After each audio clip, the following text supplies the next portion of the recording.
Shalom saudaraku, berjumpa kembali bersama dengan saya Pendeta Jakob Setio dalam program Sapa Jemaat di Rumah. Mari kita masuk dalam hadirat Tuhan, kita berdoa, mohon penyertaan dan berkat Allah dicurahkan atas kita.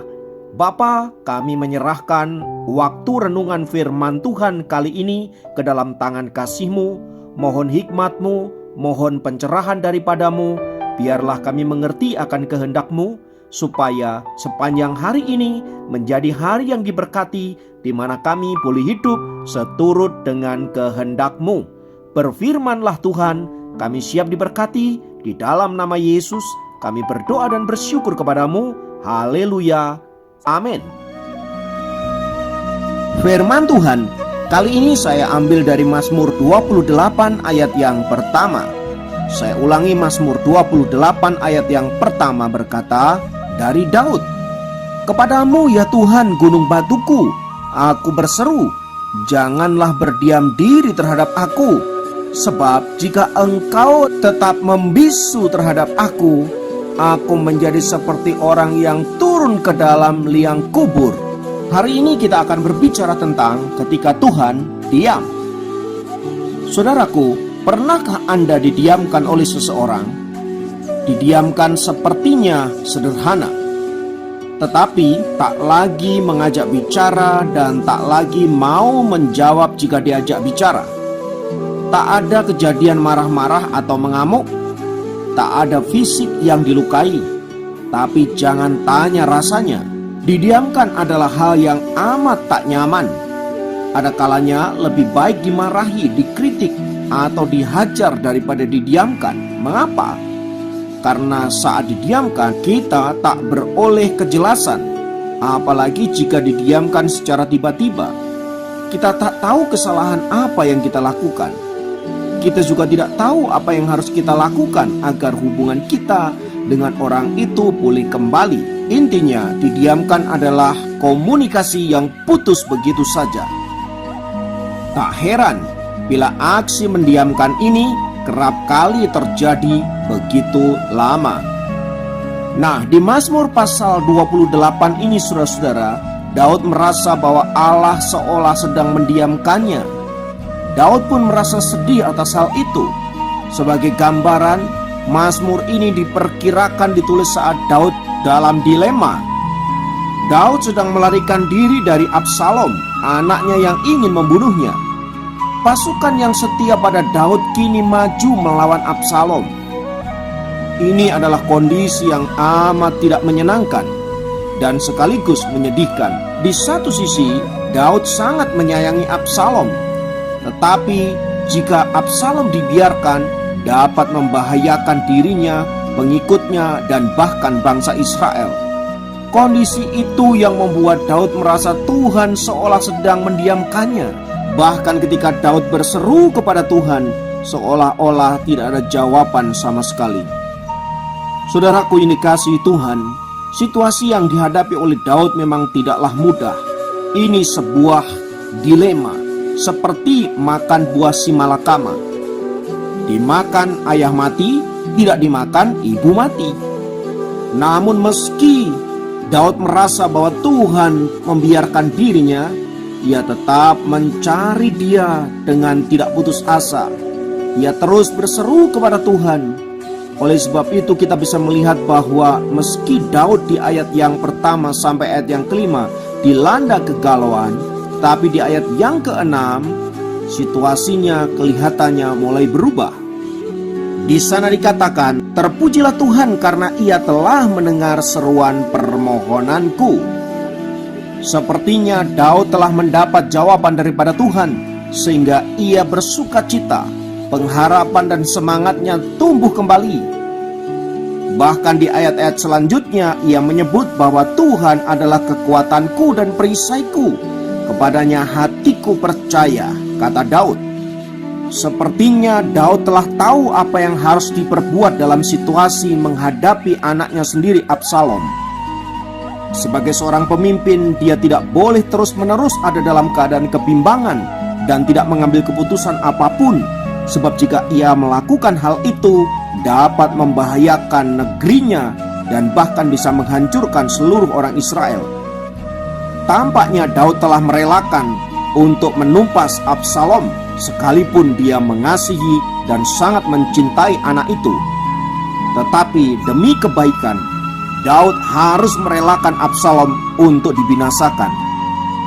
Nah, saudaraku, mungkin kita juga pernah ada dalam situasi seperti yang dialami oleh Daud tersebut. Kita merasa ragu, bimbang, galau, bingung apa yang harus kita perbuat. Tetapi saudara-saudara, Mazmur ini menunjukkan bahwa tidak pernah sia-sia jika kita berseru terus-menerus kepada Tuhan. Ia akan menuntun kita untuk menemukan jalan yang harus kita tempuh. Sekalipun pahit, sekalipun itu sulit, tetapi percayalah Tuhan akan menolong kita untuk membuat kita ada di jalan yang benar. Itulah sebabnya saudara-saudara, mengapa kita harus terus-menerus berseru dan mencari wajah Tuhan. Terlebih bila situasinya semakin rumit dan tak terkendali, kita perlu mengandalkan Tuhan. Bahkan sekalipun sepertinya Tuhan sendiri seolah mendiamkan kita, seolah tidak ada pertolongan yang diberikannya, ingatlah bahwa bagaimanapun Ia adalah Allah yang penuh kasih kepada kita. Tak akan dibiarkannya orang-orang yang berharap kepadanya terus hidup di dalam kebingungan, di dalam ketidakberdayaan. Ia pasti akan turun tangan dan menolong setiap kita. Sebab itu saudara-saudara, tetaplah berharap dan berseru kepadanya. Jangan putus asa atau malah berpaling mencari pertolongan dari pihak lain. Sebab ada kalanya justru saat-saat seperti inilah iman kita diuji. Apakah kita tetap percaya kepada Tuhan atau tidak? Haleluya. Biarlah firman Tuhan kali ini saudara-saudara senantiasa mengingatkan kita untuk kita berpegang teguh kepada Tuhan, untuk senantiasa kita berharap hanya kepada Tuhan, karena memang Dialah yang sanggup memberikan pertolongan kepada kita. Haleluya, mari kita berdoa. Di dalam nama Tuhan Yesus, kiranya Allah yang Maha Tinggi senantiasa menyatakan kuasa-Nya, menuntun dan membawa setiap kami untuk kami ada di dalam jalan-jalan kebenaran, jalan-jalan yang Allah kehendaki dan berkati. Mungkin saat ini kami sedang bingung, mungkin saat ini kami sedang dalam kondisi yang sulit, namun biarlah Tuhan, Engkau yang akan menjadi penolong kami satu-satunya. Itulah sebabnya kami mau meletakkan dan menyerahkan hidup kami hanya ke dalam tangan pengasihan-Mu, sebab di dalam tangan Tuhan yang kuat tak ada satupun kuasa yang dapat melepaskannya daripadamu.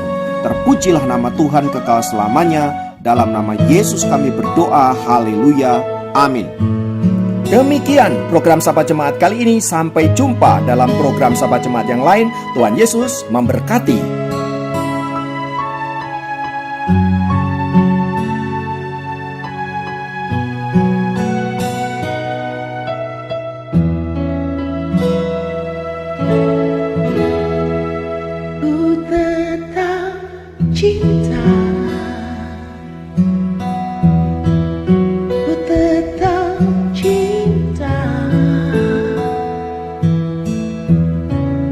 Walau badai datang menerpa, ku tetap cinta.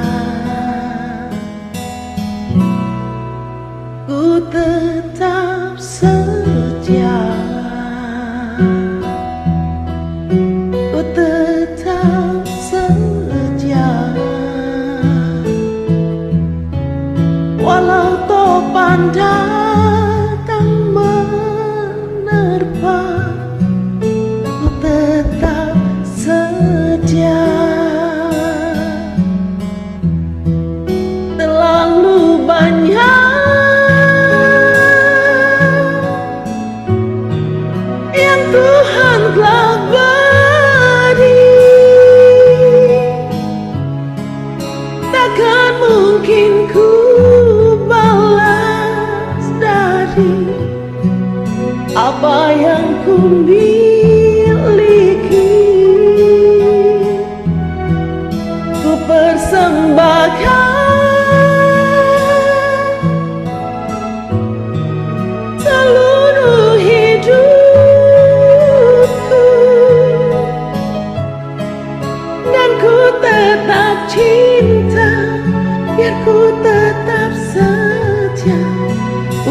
selama-lamanya.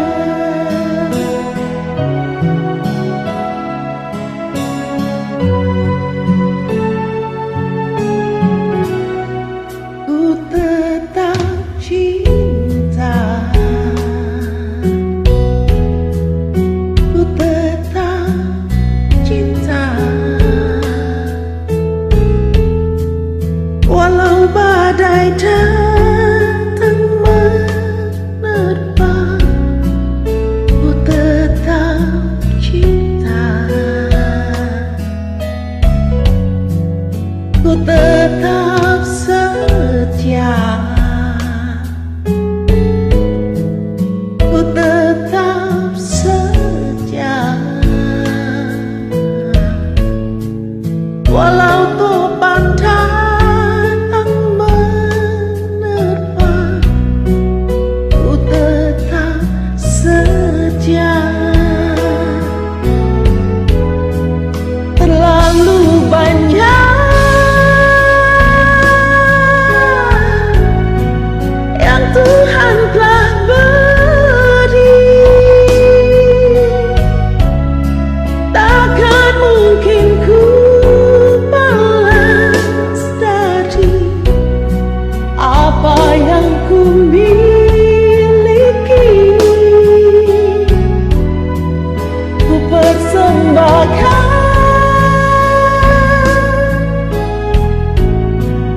seluruh hidupku, dan ku tetap cinta, ya ku tetap setia untuk selama-lamanya.